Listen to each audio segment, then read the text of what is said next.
business. And Professor Ilahi, he had worked for several places.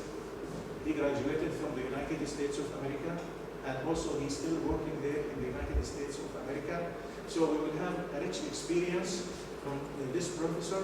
So please, cooperate with the professor to have more information as what you like.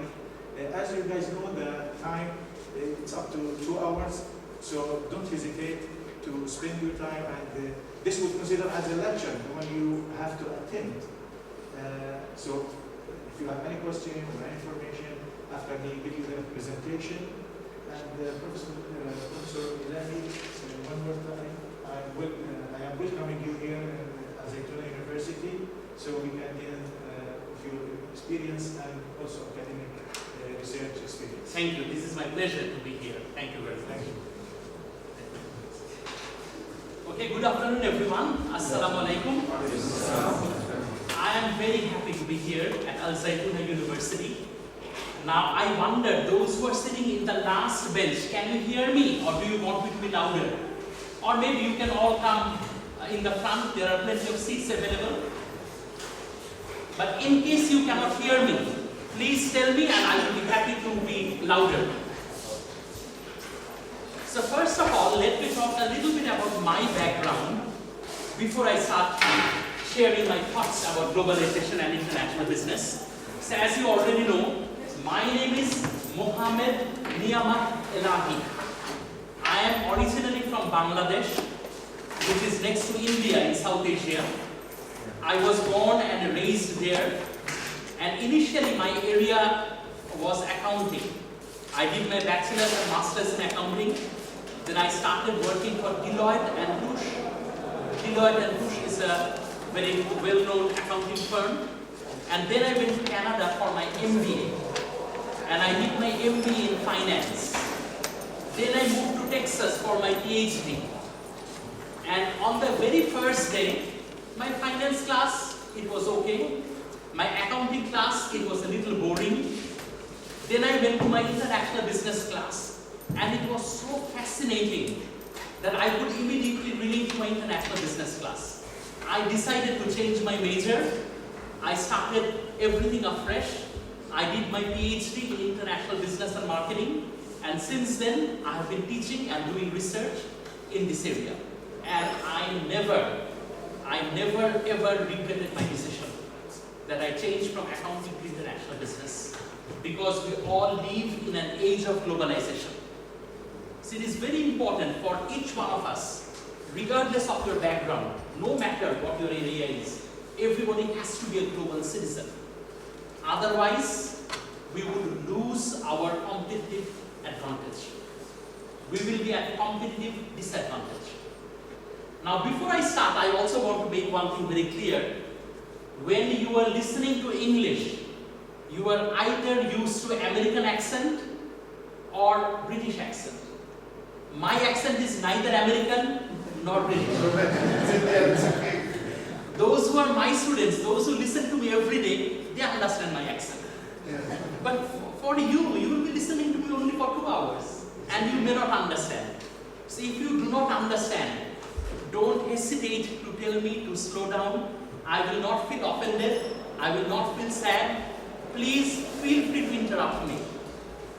And in a way, actually, this is a good thing that we all have different accents, because that shows the remarkable diversity. The remarkable diversity that we have in this world. It is really amazing. And talking about globalization, again, you can see a living example of globalization. As I was telling you, that I was born and raised in Bangladesh. When I was born in 1966, Bangladesh did not exist. My country was called Pakistan. Then we fought with each other. Muslim people, they usually cannot stay long together, they always fight. They also fought. We became separate. It became Bangladesh. Then I moved to Canada, US, and now I'm an American professor who is from Bangladesh, giving a lecture in English in Jordan. My wife is ethnically Bangladeshi but grew up in the USA. One of my best friends is, and I'm a Sunni Muslim, one of my best friends is a Shia Muslim from Iran. I have a Jewish friend, I have a Catholic friend. So in a way, we are all living in an area of globalization. Now I can see a computer in front of everyone, and I'm very happy that I can see a well-known company from my country, Dell, which is in Texas, and I did my PhD from Texas, so I'm very glad. But actually, if you can rip this computer apart, if you rip it apart, how much is Dell? Probably not even 10%. Sure, a lot of parts are from China. This LCD display panel, either from China or from Taiwan, from Samsung, South Korea, motherboard from one company, chips from another company, keyboard from another company, the software you're using, Microsoft, but probably built by some Indian software engineers. So the whole world is globalized. I remember a few years ago, I was in an executive development program. And the person who was giving the lecture came to the class and said, hey, I will all give you an assignment. Look at your body, what you are wearing, and whatever is foreign, not made in the USA, please take them off. So people looked at the watch, okay, they would take it off. Then within 30 seconds, he said, please stop. He said, because if you don't stop, you wouldn't have anything wearing. Because almost everything is foreign made. And it is so true. Everywhere you go, everything from everywhere. So we truly live in a global village. This globalization, this term, it was coined by the global village, especially it was coined by a Canadian researcher only in the 1990s. But does it mean globalization is new? No. Globalization has been there from time immemorial. If you look at human race from an evolutionary perspective, we all came from Africa. So the first group of people that left Africa, that was the beginning of globalization. If you forget about the evolution, but look at it from a religious perspective, Adam and Eve, where was Adam and where was Eve? Again, there are many stories we cannot tell with certainty. But what we believe, the Muslim people, that one was in Mecca, one was probably in Sri Lanka. They have crossed all the path. Adam's children have been going everywhere. So whatever perspective we use, globalization has always been there. But it was never so intense, so integrated. So I'll give you one example. In the year 1565, one of our kings at that time, India, Pakistan, Bangladesh was one country.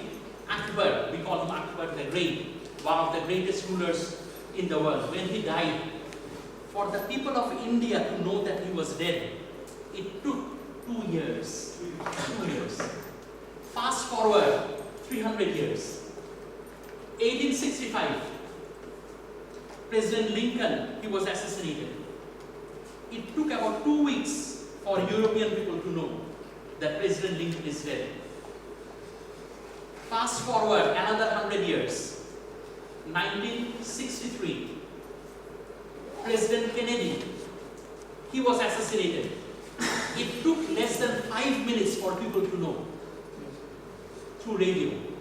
Fast forward 40 years, 2003. I remember in 2003, I was giving a lecture in a classroom in Ireland, just like I'm giving a lecture here. Suddenly, one of my students interrupted. That professor, please wait, I'll show you something. And I was a little annoyed. What is he going to show me? He interrupted my lecture. There was a TV, he turned on the TV. And I could see American tanks rolling on the street of Baghdad. Real time. So we have in many ways, we have been able to eliminate the geographical distance. In reality, the distance is still there. But we are really connected with each other. When I was in grade 10, my sister and her husband left Bangladesh. They went to the USA. And after they arrived in the USA, they sent us something called telegram. And sent just 2 words, reached safely. And 2 words they made in 1 word because it was so expensive. When we would write a letter to our sister, it would take about 2 weeks to 3 weeks. She would get the letter, she would write reply, send it to us, so there was a lag of 6 weeks. Now if you ask me when I last wrote my letter, frankly speaking, I don't even remember. Because nowadays we all use email. I think I last wrote my letter when my mother was still alive. She died about 10 years ago. I used to write a letter. That was the last time I ever wrote a letter. So we don't even write letters anymore. Telegram, it doesn't even exist anymore. Except some telephone company, they still have like AT&T, American Telegraph and Telephone. But Telegraph doesn't exist anymore. Now I'm in Jordan. Last night, I spoke with my daughter. My young daughter, she always misses me. How would I speak? Did I spend a lot of money? No. I have my iPhone, I have Skype, I have free internet. I just logged on, spoke with my daughter, real time. Right. So that again shows how much closer we have become. And when I began teaching in the United States, I realized that I was not happy. And the reason was in the USA, everything was America-centric. America is the world. The examples were Americans. The company features, they were all Americans. So one of my Chinese colleagues, myself, an Iranian colleague, and an American colleague, we decided to write a book on globalization and international business. So some of the thoughts that I'm going to share with you, they are from the book that I had co-authored with my friends.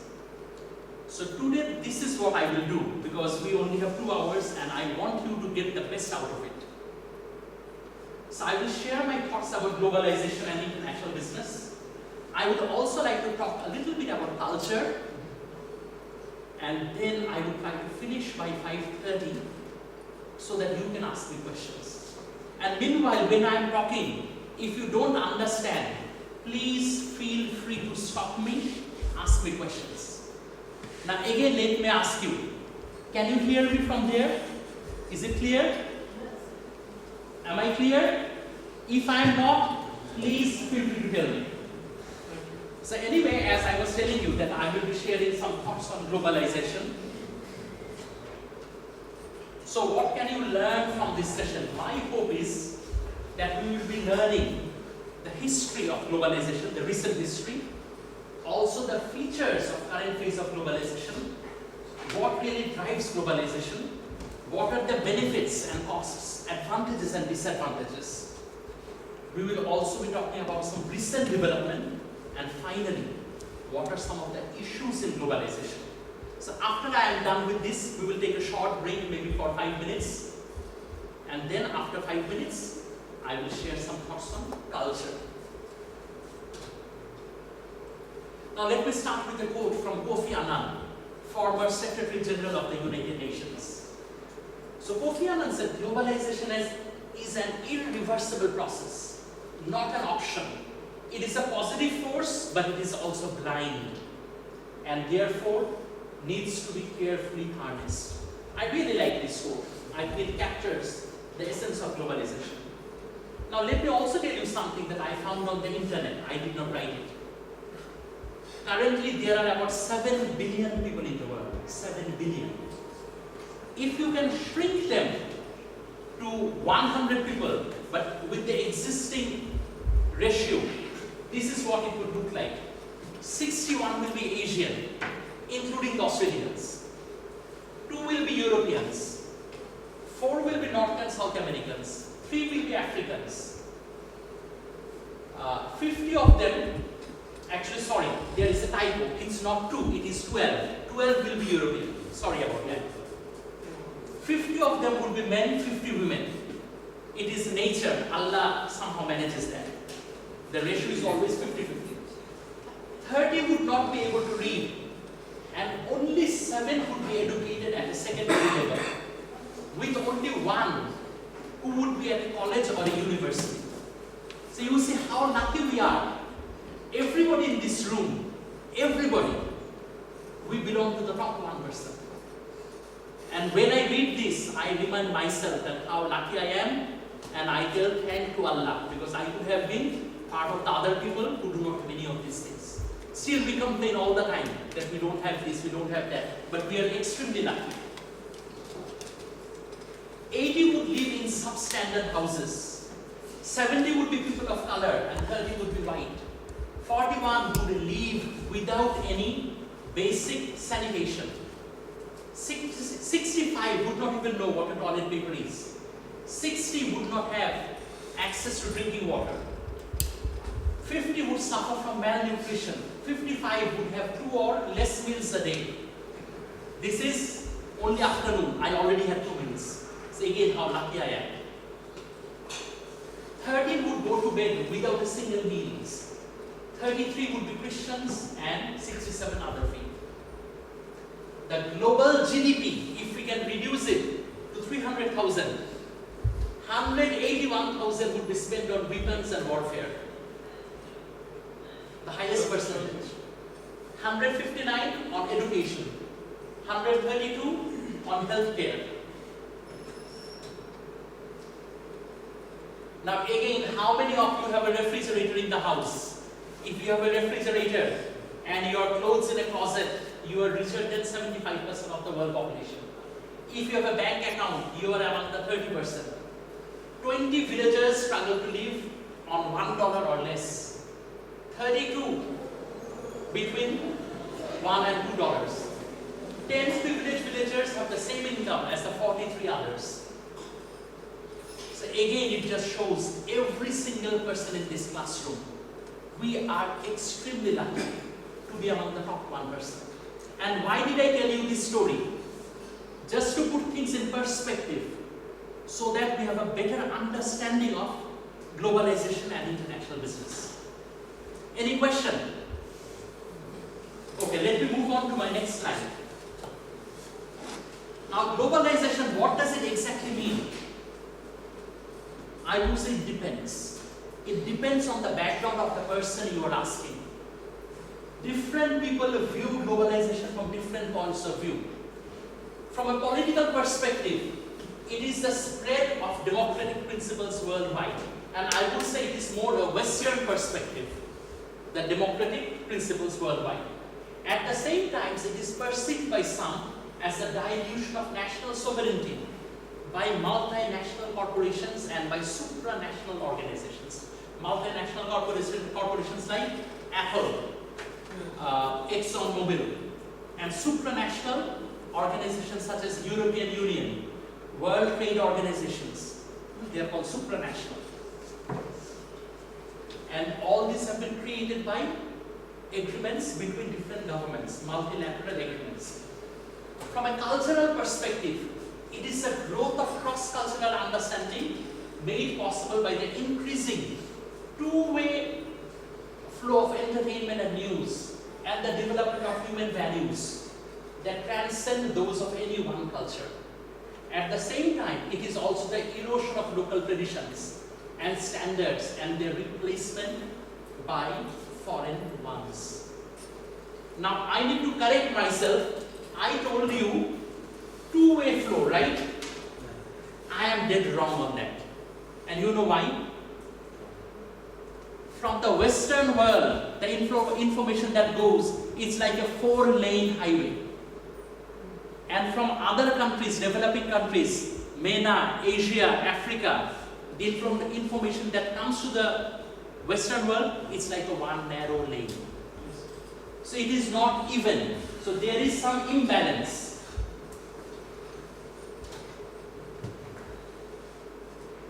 From an economic perspective, globalization is synonymous with creation of wealth and immense economic growth and the lifting from poverty of some 3 billion, actually it is 3.5 billion, or half the world's population. At the same time, it is also perceived as the loss of jobs in wealthy nations and the exploitation of workers in poor nations. And there is exploitation. In my country, there are many garments factories. Western buyers go there, buy shirts at such a cheap price. In the USA, when I buy this shirt, it costs me about $25 to $30 when it is on sale, sometimes even more. In Bangladesh, where they make it, even with shipping, it costs less than $1.25. And the workers are hardly paid anything.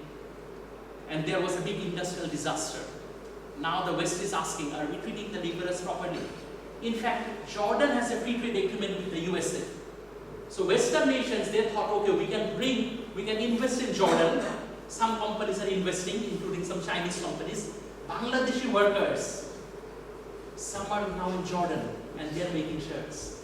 So again, how interconnected we are. From a technological perspective, globalization is a spread of knowledge and dramatic leaps in world communications and travel that has resulted in eradication of deadly diseases. Think about smallpox, it doesn't exist anymore. Polio, almost eliminated. Saving of endangered species, the reduction of famine, and the increase in world productivity to the benefit of all humankind.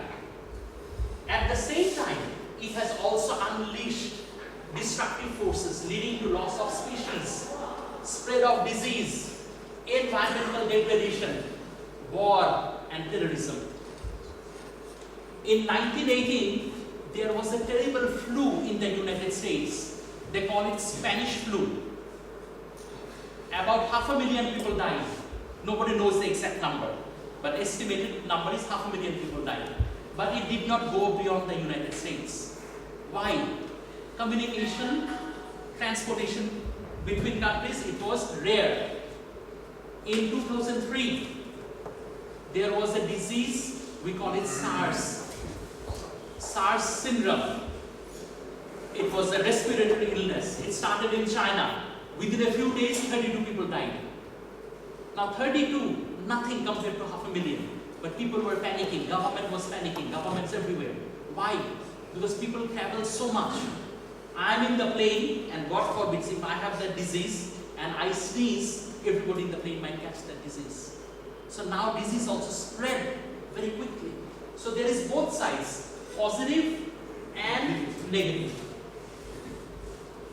So this was just an overview of how globalization is perceived by different people in different countries, people from different professions. As I mentioned, technology people would view it one way, sociologists another way, politicians one way, economists in another way. So we all have our own way of looking at globalization.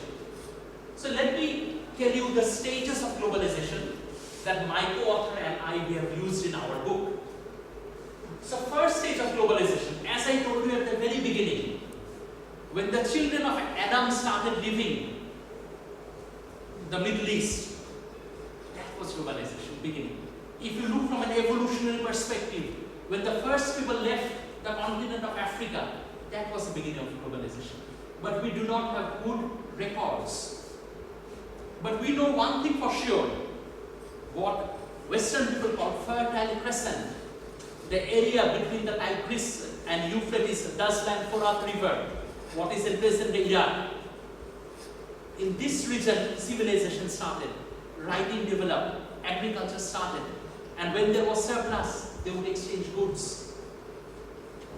So there was globalization, but it was not as widespread as it is today. And in fact, Middle Eastern traders played a big role, Arab traders, in that globalization. It used to take 30 months for Europeans to go to India. But Arab traders knew the monsoon wind from Mausim, Arabic word, that in the winter it goes in one direction for 6 months, and then in the summer another, northeast and southwest. So they could go from the mouth of the Red Sea to India and South India, Malabar, in 3 months. Europeans took that knowledge later in the coast, and Europeans started trading. Arabian camels and horses, they used to go all the way up to Central Asia, India. That entire region was part of, at that time, what we would call the global trading route. Some people call it Silk Route. A German social scientist termed it Silk Route. Then came proto-globalization in the 17th century. That is when the sea-going vessels, ships, they became more common. And at that time, Arab traders lost their edge. Europeans took the lead. But it also led to colonialism. European powers, they basically divided the world. You know about the scramble for Africa, how the French and British tried to divide the continent. In Asia, there was a great game, we call it, between Russia and Britain. French game. More than half of the world became colonies. That was a sad part for India, China, Middle East, all the old civilizations. Then modern globalization started in the 1850s. In a way, globalization is an extension of capitalism. Especially after Adam Smith, who is the father of modern economics, he wrote The Wealth of Nations. Capital really started spreading. But again, there were excesses of globalization. So whenever there is excess, there will be a backlash. Some people would hate that. So there was a backlash. After the First World War, exactly 100 years ago, the First World War started.